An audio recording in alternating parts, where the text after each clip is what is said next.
혈액 헤모글로빈은 일산화탄소를 좋아해요. 그래서 어떻게 표현하냐면 헤모글로빈은 산소 친화력보다 일산화탄소 친화력이 200배가 더 높다. 이렇게 이야기하거든요. 그래서 아주 미량이라도 혈액이 일산화탄소를 흡수해서 우리 장기에 배달하기 때문에 그때부터 어떤 마비나 여러 가지 증상이 일어나죠. 이 기간이 아까 말씀드린 대로 골든타임 6시에서 24시간 이렇게 얘기를 하거든요. 실시간 재난안전정보방송 재난안전 119 안전토크 시간입니다. 이성규 한국안전전문가협회 회장 나오셨습니다. 어서 오십시오. 네, 안녕하세요. 네, 오늘은 또 이 안전 관련 토크를 좀 나눠보겠습니다. 먼저 지난 5일 어린이날 있었던 사고 소식인데요. 전남 완도의 한 리조트에서 가스 사고가 났습니다. 관련 뉴스 영상 먼저 보시고 함께 말씀 나누겠습니다. 완도군 바닷가에 위치한 리조트입니다. 4층 객실에 머물던 투숙객들이 어지러움증과 심한 두통을 호소하며 119에 신고한 건 오늘 오전 7시쯤 어린이와 청소년 5명을 포함해 14명이 일산화탄소 중독으로 보이는 증상을 호소했습니다. 자고 있는데 아침에 막 문을 119에서 엄청 두들기더라고요. 그 문 열어줬더니 괜찮냐고 그래서 좀 어지럽더라고요. 집사람도 그렇고. 병원으로 이송된 투숙객들은 구토와 어지럼증을 보였지만 생명에는 지장이 없는 것으로 전해졌습니다. 사고 당시 리조트에는 69명이 투숙했는데 119 출동과 동시에 전원 대피한 것으로 전해졌습니다. 경찰과 가스안전공사는 리조트 건물 4층 보일러실에서 일산화탄소가 흘러나온 것으로 보고 사고 경위를 파악하고 있습니다. 시효가 했던 건 맞죠. 어제가 별로 춥지 않아가지고 이제 난방이나 그런 걸 안 쓰셔서 얘는 그나마 이 정도에서 비치신 것 같기도 한데. KBS 뉴스 백미선입니다. 네, 지금 속보가 들어왔습니다. 경기 이천 대형 물류 창고에서 화재가 났다고 하고요. 대응 2단계를 발령한 상태라고 합니다. 이 자세한 상황은 차차 소식 들어오는 대로 전해드리도록 하겠습니다. 네, 앞서 나누던 이야기를 좀 이어서 나눠보자면 리조트 같은 휴양시설을 많이 이용하는 계절이 다가왔는데요. 이 가족이 함께 왔다가 또 이런 사고가 나면 참 난감할 것 같습니다. 정말 아찔할 것 같은데 사고 개요부터 좀 짚어주시죠. 네, 그렇습니다. 지금 방송에서 나왔지만 어린이날이지 않습니까? 네. 그래서 아침에 이제 일산화탄소 중독을 이제 확인한 거예요. 근데 본인들은 잘 모르죠. 근데 결국 나중에 이제 소방대원이나 어떤 측정기에서 일산화탄소라는 걸 알았거든요. 네. 왜냐하면 일산화탄소는 무색, 무미, 무치거든요. 전혀 확인이 안 되겁니다. 네. 그래서 지금 4층에서 이제 발생을 했었고요. 지금 가스안전공사에서 사후에 측정을 해보니까는 513 ppm이라고 하거든요. 네. ppm은 이제 100만 분의 1이잖아요. 그런데 우리가 규정에 일반적으로는 50 ppm 정도는 허용되거든요. 네. 근데 10배 정도 있었다는 얘기입니다. 그러나 이것들이 이제 증가하면서 바로 뭐 사망에 이르진 않지만 네. 점점 뭐 두통이나 이런 것들이 나타나고 있죠. 그래서 지금 화면에서 보면은 지금 513이었으니까 400 ppm이니까 1, 2시간 이내에 두통이 있다는 얘기죠. 저런 증상이 나타나서 정말 다행입니다. 네. 그래서 저기에 보면 우리가 일산화탄소를 사용을 할 때 발생하는 게 이제 어디서 발생하는가 좀 궁금하잖아요. 네. 근데 일산화탄소는 뭐 하늘에서 떨어진 게 아니고 불을 피울 때 발생해요. 근데 저기에 이제 보일러실에 어떤 걸 사용하고 있었냐면 LPG, 네. LPG를 사용해서 보일러를 사용했었다. 그래서 정말 그 다행이었다라고 이렇게 이제 볼 수가 있겠습니다. 일산화탄소가 무색, 무미, 무취이기 때문에 내가 중독되고 있는지를 스스로 알아차리기 어렵기 때문에 더욱 좀 위험할 것 같은데요. 이 보일러실에서 나온 일산화탄소로 추정된다고 이야기가 나왔습니다. 이 보일러실에서 그럼 불을 떼는 과정에서 이 일산화탄소가 좀 나온 걸까요? 그렇습니다. 근데 우리가 이제 이렇게 생각하거든요. 연소 과정. 불을 떼는 과정에서는 항상 일산화탄소가 나오느냐? 그건 아니에요. 일산화탄소 나오는 조건이 있거든요. 네. 아마 옛날에는 우리가 그 연료를 난방기구를 연탄을 많이 사용했잖아요. 연탄가스를 중독됐다 하죠. 네. 이게 일산화탄소거든요. 그러면 연탄가스, 일산화탄소가 왜 발생하냐면 우리가 이제 불완전 연소라고 하거든요. 불이 타려면 산소가 있어야 되거든요. 네. 어느 정도 적정량의 산소가 있어야 되는데 그 적정량보다 부족하면 불완전 연소가 돼서 일산화탄소가 발생해요. 예를 들어서 우리가 방 안에 촛불을 켜놓으면 맨 처음에는 방 안에 촛불이 깨끗하죠. 네. 근데 방 안에 있는 공기가 불을 피우면서 산소가 점점 없어져요. 불을 피우려면 산소가 있어줘야 네. 되죠. 근데 창문을 열어놨지 않았어요. 그렇다 보면 방 안에 있는 공기 산소가 점점 줄어들죠. 네. 그러다 연기가 나죠. 이때 당시가 일산화탄소가 미량이지만 발생하고 있다는 얘기거든요. 그렇기 때문에 일산화탄소가 발생한 것은 지금 연소 과정이라는 얘기죠. 연소 과정에서 불완전 연소예요. 정상적인 상태에서는 발생하지 않거든요. 네. 그래서 지금 여기도 지금 보일러에 의해서 LPG에 의해서 연소 과정, 불을 떼는 과정에서 일산화탄소가 발생했는데 그러면 왜 발생했냐는 얘기잖아요. 네. 산소가 부족했다겠죠. 우리가 보통 보면 보일러실은 좀 밀폐돼 있죠. 네. 그렇기 때문에 그랬다는 얘기죠. 그래서 보일러실은 어디나 마찬가지입니다. 숙박업소나 가정이나 어느 텐트 안이나 보일러실이 있었다라고 네. 하면 보일러실이 켤 때는 항상 문이 열려 있어야 되죠. 환기가 좀 그렇죠. 잘 되게. 네. 산소가 잘 들어와야 되죠. 들어왔을 때 이제 연소가 되면은 일산화탄소가 발생하지 않기 때문이죠.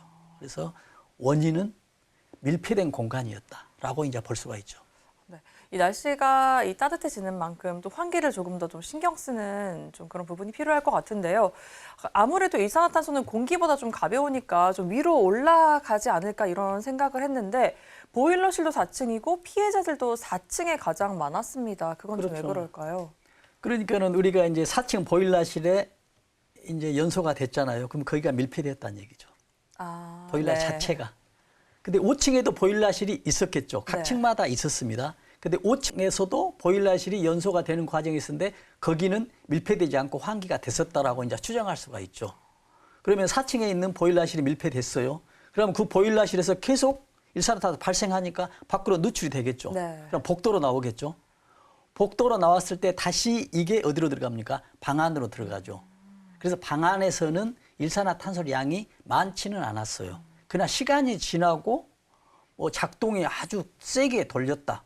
겨울이 같은 경우에는 그랬으면 위험했을 건데 5월 5일이니까 그렇게 춥지는 않았겠죠. 그래서 조금 작동을 해서 보일러가 그나마 일산화탄소가 좀 부족했었고 결과적으로 4층 자체가 밀폐되어 있었다라고 볼 수가 있죠. 보통 우리가 숙박업소 보면 밀폐되어 있잖아요. 그렇죠. 그렇기 때문에 좀 더 위험했다라고 볼 수가 있겠습니다. 밀폐된 공간이었기 때문에 일산화탄소가 올라가지 않고 그렇죠. 네, 4층에 머물러 있었다라는 이야기를 그렇습니다. 해주셨습니다. 뭐 일산화탄소 뭐 다행히 모두 대피는 했고요. 생명에 지장은 없었지만 이렇게 일산화탄소에 중독됐을 때 다시 회복시킬 수 있는 좀 골든 타임이 정말 중요할 것 같습니다. 그렇습니다. 우리가 일산화탄소에 중독되면은 이제 바로 뭐 사망하고 그게 아니로 또 가역적 손상이라고 합니다. 특히 이제 뇌에 침투되잖아요. 또 뇌에 침투됐을 때 불가역적 이런 상황도 되거든요. 다시 회복되지 않는 상황. 그래서 우리가 이렇게 되거든요. 일산화탄소 그러면 어떻게 해서 우리 뇌나 어떤 그 혈관, 심장으로 들어가냐 이렇게 좀 궁금하잖아요. 네. 우리가 숨을 쉬잖아요. 그럼 이 숨이 산소가 들어가 있죠. 공기가.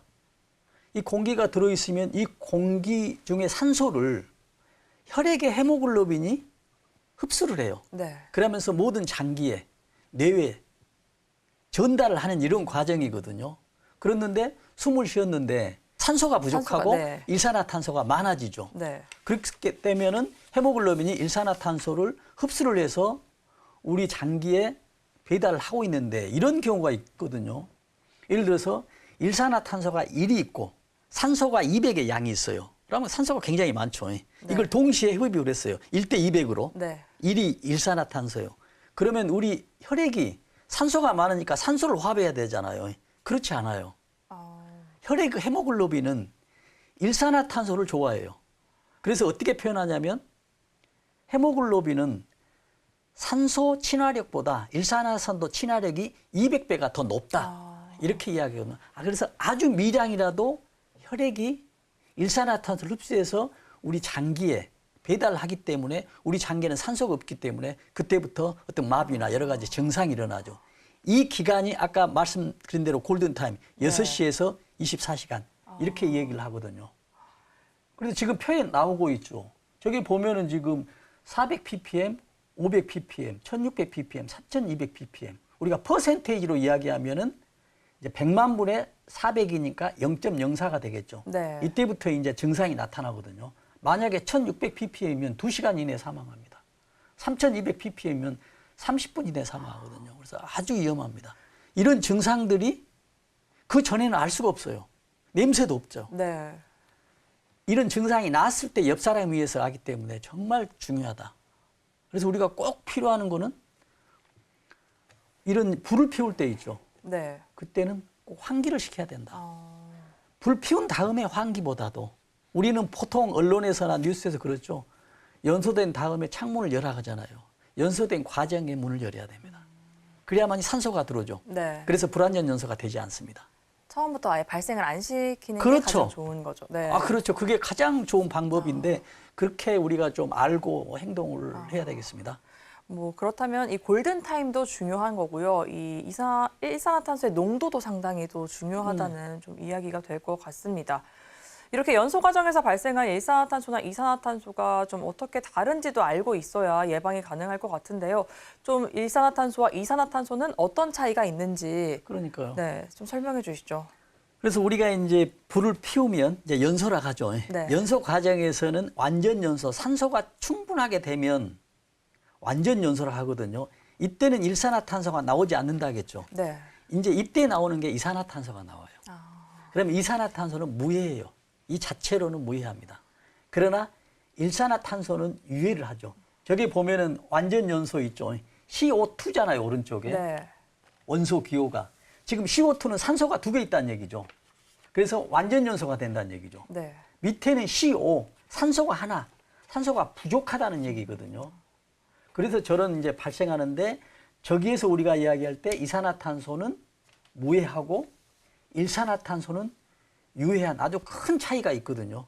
그렇기 때문에 우리가 항상 불을 피울 때 연소하는 과정에서는 문을 열고 산소가 들어야 된다는 얘기죠. 만약에 산소가 완전히 없어버리면 괜찮아요. 네. 그냥 불이 나지 않기 때문에. 근데 산소가 어느 정도 있다는 얘기죠. 네. 이게 이제 가장 위험한 순간이죠. 불이 타려면 산소, 연료, 점화원이 있어야 되는데 네. 연료도 있고 불꽃도 있는데 산소가 없으면 안 돼요. 그래서 우리가 이산화탄소를 사용을 할 때 불을 끌 때 용도로도 사용하거든요. 왜냐하면 불이 났다면 불을 이산화탄소로 실드 쳐버립니다. 그럼 산소가 들어오지 않겠죠. 네. 그런 용도로 사용을 하고 있습니다. 그러나 많아지면 우리가 이제 좀 문제가 될 수 있겠습니다. 이산화탄소와 일산화탄소 모두 무색, 무취, 무미로 좀 공통점이 있잖아요. 네. 하지만 유해성은 정말 다르네요. 그렇습니다. 완전히 다르죠. 두 개 똑같이 전혀 냄새도 없고 무색, 무미, 무취. 그래서 이제 활용하는 것도 완전히 다르죠. 일산화탄소는 완전히 이제 우리 인체 해가 되기 때문에 전혀 이제 사용을 못하는 이제 그런 과정이 되겠죠. 네. 일산화탄소에 중독이 됐을 때 이렇게 심한 두통이나 좀 현기증 증상이 있다고 하는데요. 좀 이런 경우에 빠르게 좀 스스로 진단을 해서 이 환기를 시키는 것도 상당히 중요할 것 같습니다. 네. 특히 공기 중에 일산화탄소 농도가 얼마인지에 따라서 사람 몸에 나타나는 증상이 정말 단계별로 좀 다를 것 같은데요. 좀 어떻게 그걸 스스로 알 수 있을까요? 그렇습니다. 지금 우리가 이제 그 연소 과정에서 일산화탄소가 나타났다라고 한다면 이제 우리가 수치상으로 보면 이제 퍼센테이지로 이야기하잖아요. 네. 퍼센테이지보다 더 작은 ppm으로 이야기하죠. 1ppm이 이제 100만 분의 1. 우리가 보통 이제 규정에 보면은 50ppm 있죠. 네. 50ppm 정도 되면은 0.005% 정도 되는 것은 이제 허용이 됩니다. 왜냐하면 전혀 안 나올 수가 없는 것이거든요. 왜냐하면 불을 피우는데 100% 완전 연소는 없죠. 네. 그래서 50% 이내는 이제 허용을 합니다. 규정에서도. 그러나 이제 양이 많아지면은 아주 이제 문제가 된다는 얘기죠. 지금 여기 농도에 따른 증상 400ppm입니다. 0.04%. 한두 시간 이내에 두통이 났다는 얘기죠. 지금 이번에 사고 났을 때는 513ppm이었습니다. 근데 복도가 100ppm이 좀 되지 않았어요. 그럼에도 느낄 수가 있었죠. 네. 그래서 이제 큰 사고는 나지 않았었는데 지금 400ppm, 800ppm은 두통, 졸음, 구토. 또 1600ppm에서 뭐 현기증, 메스꺼움. 지금 우리 1600, 1000ppm이 넘어가면 2시간 이내에 사망. 이제 사망이 되고 있거든요. 왜냐하면 우리 몸에 산소가 전달이 안 돼 버리기 때문에 아까 이야기했었죠. 가역적 손상인데 이제 비가역적 돌아오지 못하는 이런 과정으로도 돼버리거든요. 네. 그래서 이런 문제들이 이제 굉장히 중요하기 때문에 지금 어디가 우리가 그 어떤 숙박업소나 집에서 아침에 일어났었는데 좀 머리가 아프고 뭔가 평상시보다 좋지 않다라고 네. 한다면 몇 가지도 뭐 측정을 해보겠지만은 그날따라 그랬다라고 한다면 혹시 주변에 일산화탄소가 있지 않았느냐. 농도가 좀 높지 않았느냐를 좀 의심해 볼 필요가 그렇죠. 있군요. 특히 이제 비가 많이 왔었다라고 하면 밖에는 이제 습도가 있고 비가 있으니 환기가 잘 안 되겠죠. 네. 그렇다 보면은 실내에 또 농축될 수가 있겠죠. 그래서 이런 것도 추측해 보는 게 중요한 어떤 상황이라고 볼 수가 있겠습니다. 400에서 이 800 ppm 사이에도 장시간 노출이 되면 좀 위험할 그렇죠. 수 있는 건가요? 아주 위험하죠. 장시간 있을 경우에는. 왜냐하면 이미 우리 몸에는 산소가 부족하고 있기 때문에 지금 신진대사가 점점 활동이 약해지고 있다는 얘기죠. 그러나 사망까지는 가지 않지만은 정말 점점점 장기간 노출되면 사망되죠.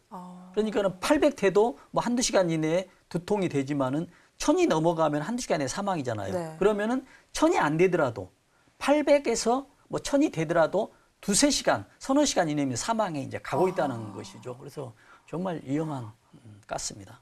골든타임이 정말 중요할 것 같습니다. 네. 좀 빠르게 대처하고 항상 좀 환기를 시키는 걸 좀 생활화를 해야 할 것 같습니다. 지금은 뭐 일산화탄소 가스 누출 경보기 설치가 숙박업소에 의무화되어 있습니다. 이 사고 난 리조트에 일산화탄소 가스 누출 경보기가 제대로 설치되어 있는지도 좀 의문이네요. 네, 이번에 보니까 설치는 돼 있었어요. 있는데 네. 작동을 안 했습니다. 그건 또 왜 그렇죠? 그러니까 이제 작동을 안 했다 설치돼 있는데 그러면 고장이라고 이제 볼 수도 있겠죠. 네. 그러나 또 하나는 뭐가 있냐면 일산화탄소 농도 측정기가 배터리용이 있어요. 또 전선용이 있거든요. 네. 두 개 이제 장단점이 있습니다. 왜냐하면 정전이 돼버리면 전선용은 뭐 코드를 사용하는 전선용은 정전이 됐을 때는 그 농도 측정기가 역할을 못 해버리죠. 네. 그렇기 때문에 배터리가 좋죠. 불이 나도 단독형 배터리. 근데 배터리는 뭐냐면 어떤 일정 기간 교체를 해줘야 돼요. 그렇죠. 네. 그래서 이게 안 된 것도 지금 조사를 하고 있다고 하거든요. 근데 우리가 이렇게 이야기하거든요. 지금 이것뿐만이 아니고 일산 농도 측정기도 그렇고 뭐 불이 났을 때 뭐 화재 경보기도 그렇고 그러거든요. 그럼 우리가 배터리를 교체할 시간을 잘 모르잖아요. 네. 근데 이런 것들을 어떻게 이제 신호를 주냐면 배터리가 어느 정도 교체 시간이 되잖아요. 그럼 알람이 울려줘요. 삐삐 그럽니다. 네. 그러면 그게 고장이 아니라 배터리 교체 시간이다 라는 걸 알고 배터리 교체해주면 또 괜찮습니다. 근데 여기서 보면은 설치돼 있었다라고 하는데 작동이 안 된 것은 고장 아니면 배터리 문제였다라고 이렇게 추정해 볼 수가 있겠습니다. 전 또 한 가지 궁금한 게 어쨌든 일상생활에서 일산화탄소가 계속해서 좀 발생을 할 수밖에 없잖아요. 아주 네, 소량이라도. 그렇다면 그 가스 누출기가 울리는 그 수치는 기준이 좀 어떻게 될까요? 금방 소리, 네. 소리가 알람이 울리거든요. 네. 그래서 뭐 웬만하면 잠에서 다 깰 수 있는 정도, 뭐 데시벨 농도가 좀 시끄럽게 나오고 있습니다.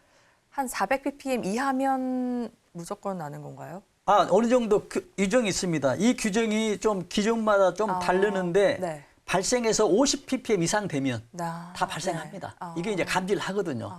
그러나 이제 50 ppm 이상 바로 옆에 있으면은 빨리 감지가 되겠지만은 좀 떨어졌다 그러면 좀 늦는 이런 경우도 있겠죠. 네. 그래서 이제 외부에 우리가 숙박 숙식을 하러 가면 또 소형도 있거든요. 몇만 원 합니다. 일산 농도 측정기가 휴대용으로. 네. 그럼 그거 가져가면 되거든요. 가져가더라도 이제 놀 때 가방 안에 넣는 것보다도 이제 연소실, 보일러실이 근처에 있는 뭐 머리맡에 내놓으면 가장 안전하게 사용할 수가 있겠습니다. 네, 이 휴대용 가스 누출기라도 이 소지를 하면서 항상 나의 안전을 챙기는 게 상당히 중요할 것 같습니다. 이 연소 중 발생하는 가스 누출 경보기와 연료 가스 누출 경보기를 설치하는 위치 그리고 이런 이 자세한 사항에 대해서도 저희 방송에서도 여러 차례 설명드렸었는데요. 이 안전은 아무리 재차 강조해도 부족하지 않으니까요. 다시 한번 좀 설명해 주시죠. 그렇습니다. 우리가 이제 이거거든요. 이제 가스 하면은 예를 들어서 저는 이렇게 생각하거든요. 가스에 중독됐다, 가스에 질식됐다라고 뉴스에 나오면 저건 일산화탄소에 중독됐을까? 네. 아니면 이산화탄소에 질식됐을까? LPG나 LNG 가스에 중독됐을까? 저는 항상 이게 궁금돼요. 근데 무조건 가스라고 이야기하거든요. 네. 근데 아까 이산화탄소는 무해하다고 했잖아요. 네. 근데 무해한데 양이 많으면 우리한테 질식될 수가 있습니다. 어떤 개념이냐면 이산화탄소는 공기보다 좀 무겁거든요. 네. 그러면은 완전 연소가 돼서 밀폐된 공간이다. 이산화탄소가 발생이 됐다라고 하면 공기보다 무겁기 때문에 밑에부터 쌓이겠죠. 네. 그러면은 우리 코 있는 데까지 숨 쉴 때까지 쌓이면 산소가 없어지죠. 그래서 이제 질식이죠. 그래서 이산화탄소에 문제가 발생될 때는 이산화탄소 질식이라고 표현을 하고요. 네. 일산화탄소는 질식이라고 하지 않고 중독이라고 합니다. 왜냐하면 아예 자체를 흡입하지 못한 상태를 흡입하지 못한 상태에서 우리 신체 장기에 어떻게 포함이 돼 있냐에 따라서 어떤 중독됐다. 이산화탄소는 부족해서 산소 부족해서 질식 네. 이렇게 하거든요. 그러면 우리가 연료를 뗄 때 LNG하고 LPG 저렇게 돼 있잖아요. 네. 우리가 집에서 쓰는 가스 있죠. 그게 이제 LNG입니다. 이야기하는 우리 도시가스라 하죠. 네. 쉽게 이야기하면 저희가 도시가스라 하거든요. 저거는 이제 NG 해가지고 내추럴 가스의 천연가스입니다. 옆에는 이제 LPG죠. 저기는 페트롤리움 가스 해가지고 석유 정제 과정에서 나온 가스고, 저 천연가스는 지하에 가스가 자체적으로 있어요. 네. 그걸 이제 뽑아서 쓰는 것이거든요. 근데 앞에 L은 저걸 액체로 만들었다는 얘기입니다. 리퀴파이 했다는 얘기거든요. 근데 우리가 이렇게 생각하죠. 라이터를 봤는데, 가스 라이터를 봤는데, 가스인데 안에 물이 들어있죠. 네. 저게 L입니다. 액체화 시켰거든요. 왜냐하면 가스를 계속 압축을 시키잖아요. 네. 물로 바뀌어져 버려요. 바뀌면서 소량으로 돼버립니다. 200분의 1, 600분의 1로 줄어들어 버려요. 그러니까 라이터에도 조그맣죠. 근데 오래 쓰잖아요. 네. 이 라이터를 가스로 전환시키면 이게 200개가 있다는 얘기거든요. 그렇다는 얘기는 LPG 자체는, LNG, LPG 자체는 액체화되어 있기 때문에 그만큼 200배, 600배 폭발할 위험이 있다. 이렇게 또 볼 수도 있잖아요.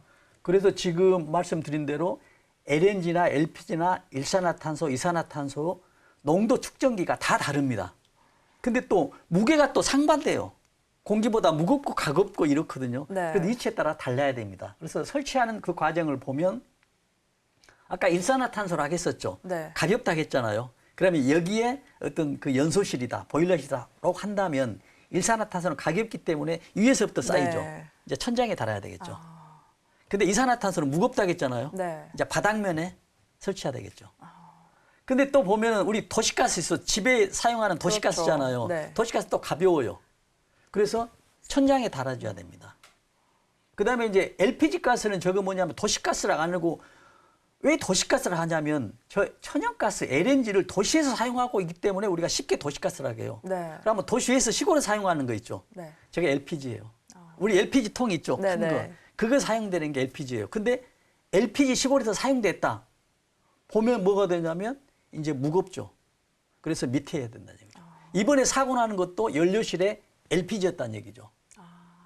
그렇죠. 밑으로 네, 깔렸으니까. 밑에서 있어야 되는데 이번에 중독된 것은 LPG 중독이나 질식이 아니 뭐냐면 저 LPG로 연소를 하는 과정에서 발생되는 일산화탄소에 의해서 이제 중독됐다. 이런 사고였죠. 그러나 LPG, LNG, 이산화탄소, 일산화탄소는 다 위험합니다. 단독으로 봤을 때는 위험하지 않지만 네. 이산화탄소 같은 경우는 일산화탄소와 이 LPG는 이 측정기 설치를 좀 다르게 위치해야 한다는데, 이걸 모든 가정집에 좀 설치를 해야 하는 걸까요? 다 의무적으로 다 하고 돼 있습니다. 그러나 이제 단독 이렇게 된 집에서는 설치되지 않는 경우도 있지만 아파트 같은 경우 있죠. 네. 공동주택에서는 의무적으로 설치하도록 돼 있습니다. 항상 좀 주의 깊게 이 배터리가 나가지는 않았는지 좀 잘 작동하고 있는지를 또 체크하는 게 좀 중요할 것 같습니다. 일산화탄소 중독 외에도 연료로 사용하는 도시가스나 프로판가스, 부탄가스에 의한 질식이나 화재도 좀 눈에 띄는데요. 뭐 여러 가지 좀 위험 상황이 좀 있을 것 같습니다. 그렇습니다. 아까 말씀드린 대로 LNG하고 LPG는 연료라고 했잖아요. 그러면 연료가 누출이 됐을 때 공기 중에 쌓이기 때문에 산소가 없어지니까 숨을 못 쉬잖아요. 네. 그래서 질식이 되는데 또 LNG, LPG는 또 위험한 게 누출이 되면 화재나 폭발이 일어날 수가 있거든요. 그러니까는 여기서 사용을 했는데 LPG나 LNG가 누출이 됐어요. 그러면 가스가 쌓이죠. 네. 그러면 여기서 이제 불꽃이 있으면은 이제 화재나 폭발이 나거든요. 그러면 불꽃은 뭐냐면 라이터나 성냥 이것이 불꽃이라고도 보지만은 전선 낄 때 스파크가 일어나죠. 번쩍하죠. 여기에 의해서도 폭발할 수가 있거든요.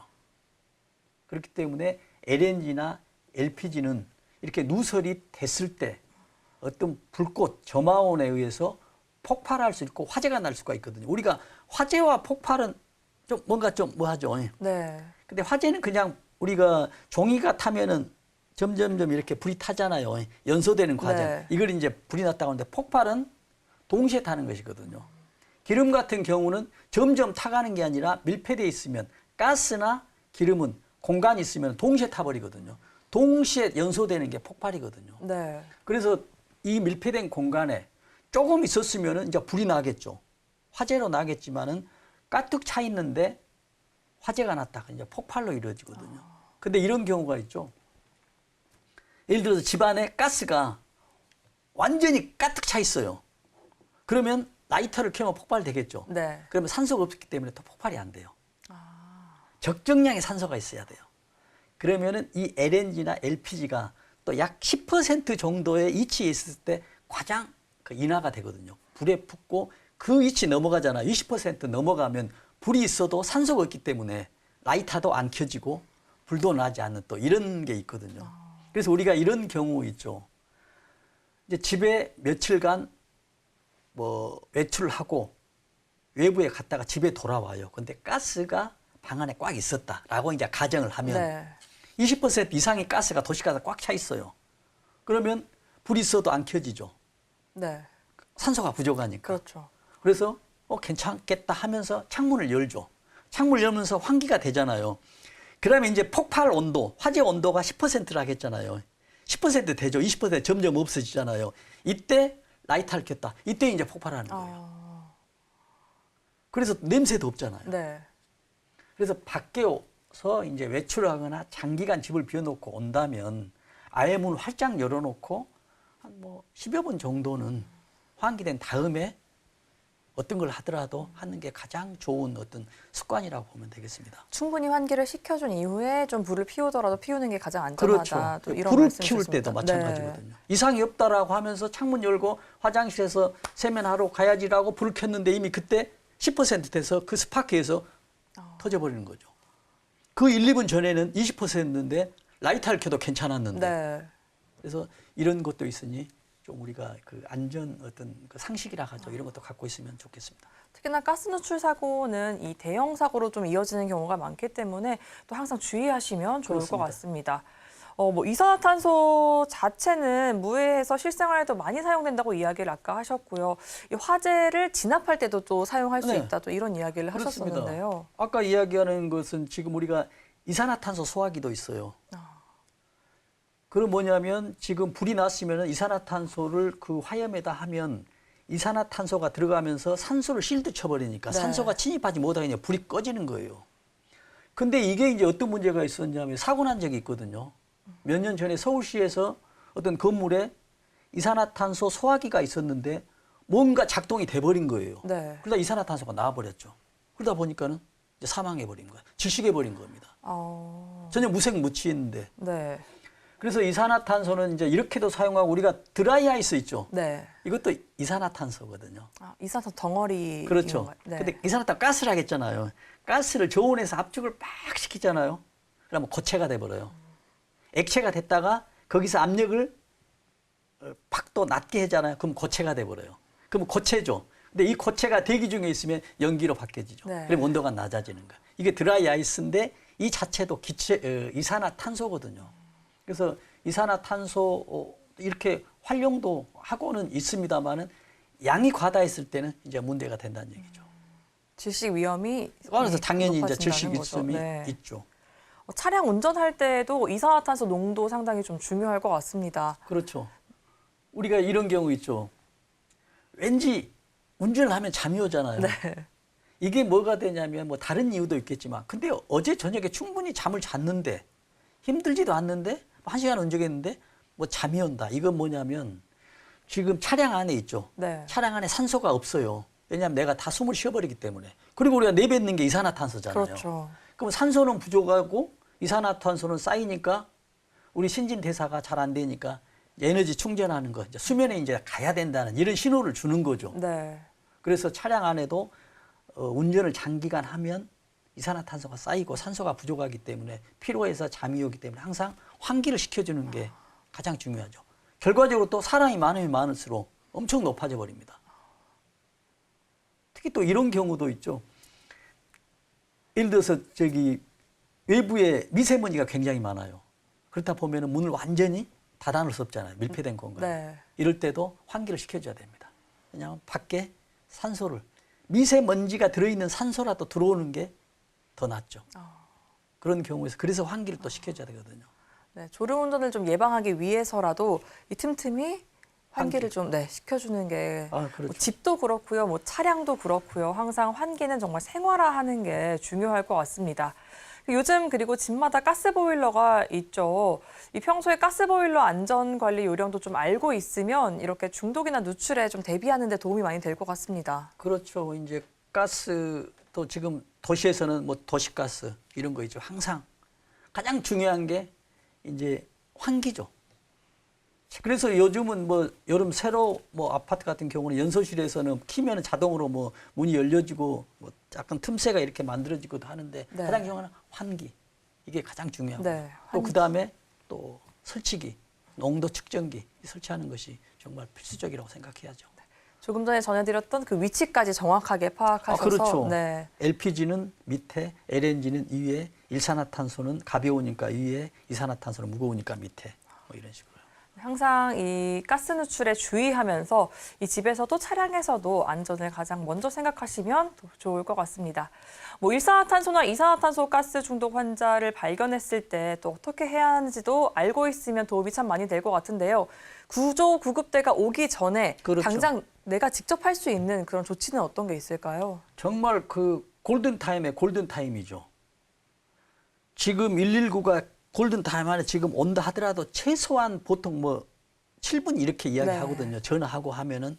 근데 그 7분 사이에 어떻게 하냐에 따라서 또 상황은 완전히 또 달라질 수 있거든요. 그래서 골든타임 중에 골든타임에서는 근데 가스에 중독이 됐다, 일산화탄소에 중독이 됐다라고 한다면 제일 먼저 환기를 시켜야 되겠죠.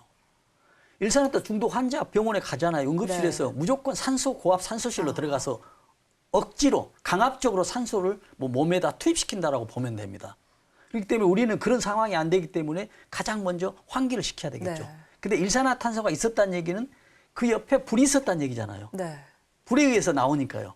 그래서 혹시 연료가 불탈 수 있는 것들은 또 배제하고 옮겨야 되겠죠. 옮기는데도 좀 선선하고 나무 밑에 산소 용도량이 아무래도 좀 많겠잖아요. 네. 뭐 높은 곳에 이렇게 있으면서 뭐 심폐소생술도 한다든지 최소한 좋게 한 다음에 이제 119에 어떤 신고하는 이런 게 필요하겠죠. 지금 화면에서도 나오고 있습니다. 우선 환기를 해야 되고요. 두 번째, 뭐 부축해서 이동하는데 가장 좀 선선한 산소 농도가 많은 곳으로 가야 되겠죠.